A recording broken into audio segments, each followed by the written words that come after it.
Okay, nayisho story namhlanje okay, kwaba khona umfana wahlangana nomunye usisi, makahlangana nalo sisi lona, lo mfana lona wathi, sisi ngifuna ukufana nawe, ugcoke kahle, uhamba ngemoto enhle, umuhle nani. So lo sisi wambuza ukuthi uyazi ukuthi kubiza kanjani like ukuthi ngiphile impilo engiyiphilayo. Umfana wathi ngizoyenza noma yini ukuthi like ngiyiphile le mpilo leyo oyiphilayo wena. So usisi wathi ayi okay, ngena emotweni-ke ngikubonise-ke ukuthi yabo kwenzakalani yabo. So usisi uthe makakhulula iwigi kwavela ibungu la ekhanda. So umfana wascream wakhala libele amemeza nani. Bese lo sisi wambuza ukuthi still usafuna ukufana nami na? Then umfana lena azange aphendule. So into engizama ukuyisho ukuthi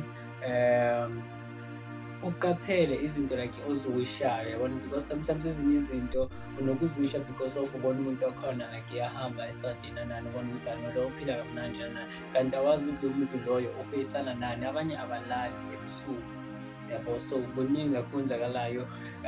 Mostly kunale nokwenzeka ukuthi umuntu onemoto asuke ayothandana nomuntu ongenalutho, like umuntu ambonayo ukuthi yahlupheka, oyintombazana then athandane naye lowo muntu loyo. So kumele naleyo iqapheleke kakhulukazi ngihlezi ngiyikhuluma ku-FM le yabo. So makunjalo ya kumele like ucaphele, because mawuhlele kuleso situlo sakwa-left leso ohlele kuso, mawusukuma awazi ukuthi like kusalani lapho. Uzibuze ukuthi wena why yena libele aphumelela anemoto nendlu nani, wena why izinto zakho zilibele zisele like emuva, kanti uyazi ukuthi okay, mawulibele uchaza kumele uhlala kuleya moto yakhe, iy'nhlanhla zakho ziyahamba. Be careful of what you wish for.